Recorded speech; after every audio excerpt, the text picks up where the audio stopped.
ഈദ് നമസ്കാരത്തിന് ശേഷം വരുന്ന പെരുന്നാൾ സന്ദേശം അത് ലഹരിവിരുദ്ധ പ്രതിജ്ഞയടക്കം അടങ്ങുന്നതായിരിക്കുമെന്നാണ് വിവിധ ഇടങ്ങളിൽ നിന്ന് ഇമാമുമാരടക്കം വ്യക്തമാക്കിയിരിക്കുന്നത്. മതപണ്ഡിതരെല്ലാം പറഞ്ഞിരിക്കുന്നത് ലഹരിയിൽ നിന്ന് വിശ്വാസ സമൂഹം പൂർണ്ണമായും വിട്ടുനിൽക്കണമെന്നാണ്. അതായത് ഒരു ലഹരിവിരുദ്ധ ലോകത്തിലേക്കുള്ള യാത്രയുടെ ചുവടുവയ്പിൽ പ്രധാനപ്പെട്ട ഒരു ദിവസമായി ഇന്നത്തെ പെരുന്നാൾ ദിനം മാറുകയാണ്. നമുക്ക് വിവിധ ഇടങ്ങളിൽ നിന്നുള്ള ദൃശ്യങ്ങൾ ഇപ്പോൾ കാണാം. മാദിൻ പള്ളി മലപ്പുറം, അതോടൊപ്പം തന്നെ പാളയം ജുമാ മസ്ജിദ്, കലൂർ സ്റ്റേഡിയം, കോട്ടപ്പടി സ്റ്റേഡിയം എന്നിവിടങ്ങളിൽ നിന്നുള്ള ഈദ് നമസ്കാരത്തിന്റെ ദൃശ്യങ്ങളാണ് പ്രേക്ഷകർ കണ്ടുകൊണ്ടിരിക്കുന്നത്. നമുക്ക് കലൂർ സ്റ്റേഡിയത്തിലേക്ക് ഒന്ന് പോകാം. അർജുൻ മട്ടന്നൂർ കേൾക്കുന്നുണ്ടെന്ന് കരുതുന്നു. അർജുൻ മട്ടന്നൂർ, പ്രാർത്ഥനാ നിർഭരമാണ്. നമസ്കാരത്തിന്റെ ആ ഒരു തിരക്കും എല്ലാം നമ്മൾ കണ്ടുകൊണ്ടിരിക്കുകയാണ്. എന്തൊക്കെയാണ് കലൂർ സ്റ്റേഡിയത്തിൽ നിന്നുള്ള വിവരങ്ങൾ? സുജയ, ഇപ്പോൾ ഈദ്ഗാഹിന് ശേഷം മതപണ്ഡിതനായ സുബൈർ പീഡിയക്കൽ സംസാരിക്കുകയാണ്.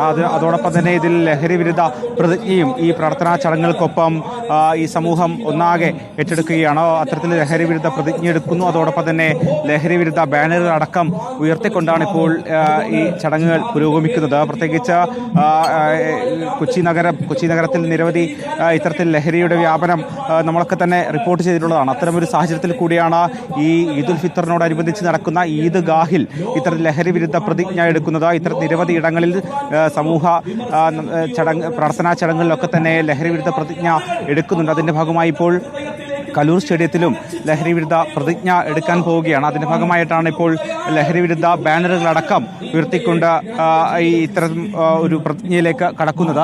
കലൂർ സ്റ്റേഡിയത്തിനോട് ചേർന്ന് ഏതാണ്ട് ആയിരക്കണക്കിന് ആളുകളാണ് ഈദ്ഗാഹിൽ പങ്കെടുക്കുന്നത്. സ്ത്രീകൾക്കും പുരുഷന്മാർക്കും പ്രത്യേകം ഇടം ഇവിടെ ഏർപ്പെടുത്തിയിട്ടുണ്ട്.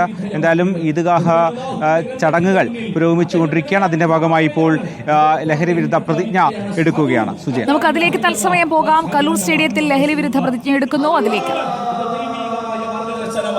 ഞാൻ ഏറെ വെറുപ്പോടെ നോക്കി കണ്ട പേരുണ്ടല്ലോ, ആ പേര് ഇന്ന് എനിക്ക് ഏറ്റവും പ്രിയപ്പെട്ടതാണ് എന്ന് പറഞ്ഞ് തന്റെ പേരിന്റെ തുടക്കത്തിൽ തന്നെ മുഹമ്മദ് എന്ന പേര് കൂട്ടിച്ചേർത്ത് വായിക്കുന്നു അദ്ദേഹം. മുഹമ്മദ് പിത്താളെന്ന്.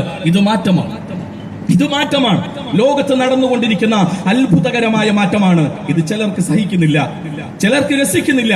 അവർ ഖുർആനെതിരെ ആക്ഷേപങ്ങളുമായി വരുന്നു. വിശുദ്ധ ഖുർആനെ തെറ്റിദ്ധരിപ്പിക്കുവാനുള്ള ശ്രമങ്ങൾ നടത്തുന്നു. ഒടുവിൽ വിശുദ്ധ ഖുർആനെ നടുറോട്ടിൽ വെച്ച് പച്ചക്ക് കത്തിച്ച് കരിച്ച് ചാമ്പലാക്കുന്നു.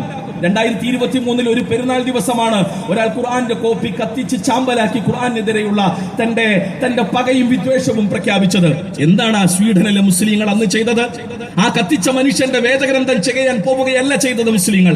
എവിടെ വെച്ച് കത്തിച്ചോ അവിടങ്ങളിലേക്ക് അവിടെയുള്ള മുസ്ലിങ്ങൾ ഒന്നടങ്കം കടന്നു വന്ന് സൂറ ഫലക് ഒരുമിച്ച് പാരായണം ചെയ്തുകൊണ്ട് അള്ളാഹുവിന്റെ ഗ്രന്ഥത്തിന്റെ വരികളെ ലോകത്തിന് പകർത്തി നൽകിയവർ, സ്വീഡനിലെ നിയമസാധുതകൾ ഉപയോഗിച്ചുകൊണ്ടുള്ള പോരാട്ടങ്ങൾ നടത്തിയവർ, സ്വീഡനിലെ മുഴുവൻ മനുഷ്യരുടെയും വീടുകളിലേക്ക് വിശുദ്ധ ഖുർആന്റെ പരിഭാഷ എത്തിക്കുക എന്ന അത്ഭുതകരമായ തീരുമാനത്തിന് അവർ തുടക്കം കുറിച്ചു.